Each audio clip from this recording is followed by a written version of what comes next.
à tous et bienvenue à cette nouvelle vidéo. Je vais vous parler de conscient, subconscient, inconscient. Les deux, ça veut dire exactement la même chose. C'est pour identifier une partie de notre cerveau.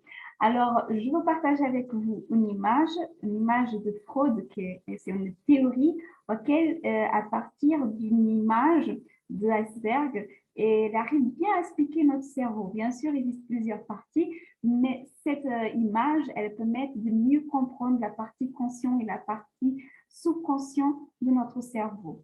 Et avant de partager avec vous cette image, je suis Marisa Pinheiro, thérapeute, master coach en intelligence émotionnelle.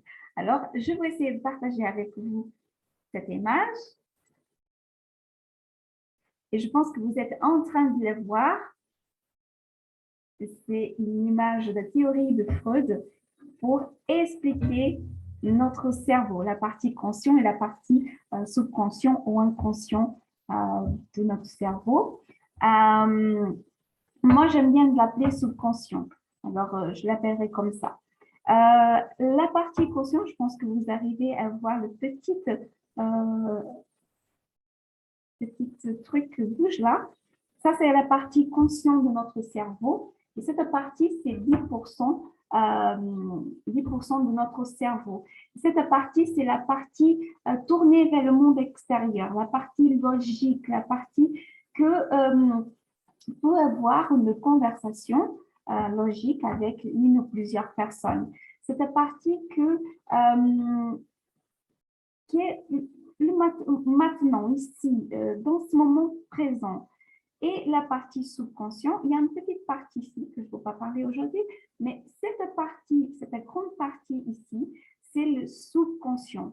Et ici, dans cette partie, sont stockées toutes les mémoires, sont stockées toutes. C'est un genre de sac à dos qu'on porte tout le peur, tout le phobie, tout le trauma depuis notre enfance, pour qu'il parle depuis le ventre de sa mère, pour qu'il parle encore de ancêtres, et si vous parle encore de nos vies passées. Tout ça, c'est enregistré dans cette partie subconscient. Ici, c'est stocké, et cette partie, elle ne comprend pas la négation, lui, le non, le mauvais ou le bon. Pour elle, tout est vrai, tout est une seule vérité. Et dans cette partie, il existe nos croyances, les croyances les bonnes et les croyances limitantes. Et ces croyances limitantes, elles sont enregistrées en nous par de répétitions de nos parents, de la société, de nos amis, de l'école, de répétitions, mais aussi de fort impact émotionnel. C'est un neurone avec un autre neurone, avec des répétitions, fait une connexion, il y a une connexion qui s'appelle synapse, ou un fort impact émotionnel que connecte aussi un neurone avec un autre neurone, et cette connexion fait cette croyance dans notre subconscient. Il reste enregistré cette connexion dans notre subconscient. Alors, nous, comme thérapeutes, on travaille une mauvaise connexion, cette connexion de croyances limitantes, aider les gens, accompagner les gens à arrêter un cycle de je n'arrive pas ou de diverses autres situations, de traumes, de phobie, beaucoup de situations que les gens ont, et ça vient par rapport à de croyances créées par la répétition ou de croyances créées par des impacts émotionnels. Par exemple, dans les croyances enregistrées par des répétitions, je peux vous donner un exemple que j'utilise dans mes conférences, que c'est une petite fille qui aime les glaces.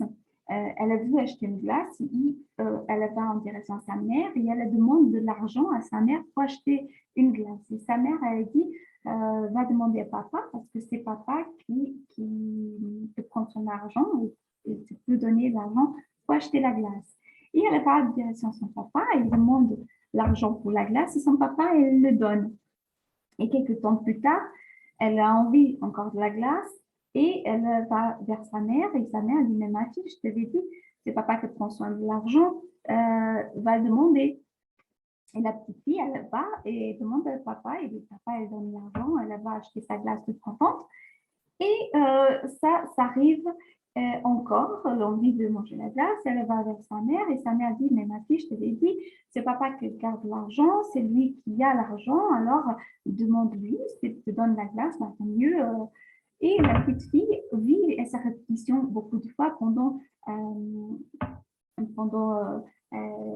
ce temps d'enfance et enregistre en elle plus tard, quand elle a grandi avec cette croyance, ça le ramène arriver par exemple à la fin du mois son argent, à déposer tout son argent, n'arrive pas à garder de l'argent et parfois même elle ne comprend pas, mais elle retrouve quelqu'un, de gens que prendre ce pouvoir de contrôler son argent. Et en fait, ça vient d'une croyance qui était mise en elle quand elle était petite. Alors, cette croyance, moi, je ne sais pas qu'est-ce que vous avez vécu, je ne sais pas quelle est les situations que vous êtes en train de vivre, mais sachez que c'est toujours une croyance, une connexion qui vient d'une répétition comme celle-là, que interfère dans votre vie aujourd'hui, dans notre vie adulte aujourd'hui. Pour parler de croyances d'impact émotionnel, je vais vous parler aussi d'une histoire que j'utilise dans mes conférences. C'est une dame qui travaille elle voyage beaucoup pour son travail. Et elle a un voyage un jour, elle dit au revoir à son mari et elle va à l'aéroport. Et au moment qu'elle attend, il y a quelqu'un qui dit, mais votre vol, elle était annulé, elle est tout plus tard. Et la dame, elle n'appelle pas à la maison pour dire, ben, mon vol était annulé, ben, je rentre à la maison. Elle a fait une surprise à son mari. Alors, elle va chez elle, elle entre dans la maison, sans faire beaucoup de bruit parce qu'elle a voulu faire de surprise. Et elle monte l'escalier en direction de la chambre et elle sent du bruit bizarre. Et quand elle ouvre la porte de la chambre, elle voit son mari avec sa meilleure amie. Ben, cette femme, elle a eu un impact énorme sur cette situation. Ça veut dire qu'aujourd'hui, après cet impact émotionnel, elle ne fait plus confiance aux hommes, elle n'arrive pas à avoir des amis par rapport à cette situation. Ils ne sont pas tous pareils, pas les hommes, pas les amis. Alors, mais avec cet impact qui durait des secondes, elle n'arrive plus à faire confiance à personne. Et plus d'une fois, je ne sais pas quel est votre impact émotionnel. Ça peut être dans la partie financière, ça peut être dans la partie familiale, ça peut être dans la partie professionnelle, dans la partie de santé. Ça peut être n'importe quelle la situation que vous êtes en train de vivre. Il y a peut-être un choc, cet impact émotionnel que provoque cette connexion neuronale qui est stockée dans cette partie de subconscient qui est une partie 90%. C'est un numéro gigantesque et cette partie, elle interfère dans notre vie aujourd'hui.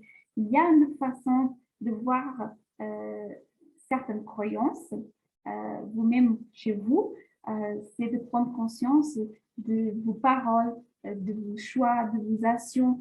Tous vos choix, toutes vos actions, toutes vos paroles viennent d'une vérité, d'une seule vérité que vous connaissez parce qu'il existe cette connexion neuronale, il existe cette croyance de croire, je crois à ça parce que c'est ça que j'ai appris. Et en fait, pour retrouver ces croyances, il faut vraiment ouvrir son mental à des autres choses, à comprendre qu'est-ce que je suis en train de parler, pourquoi je réagis comme ça, pourquoi je fais ce choix-là.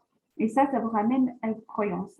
Bien sûr qu'il y a des croyances profondes qu'il faut aller vers un professionnel, à quelqu'un qui vous aide à retrouver la racine de ces croyances que vous limitez aujourd'hui.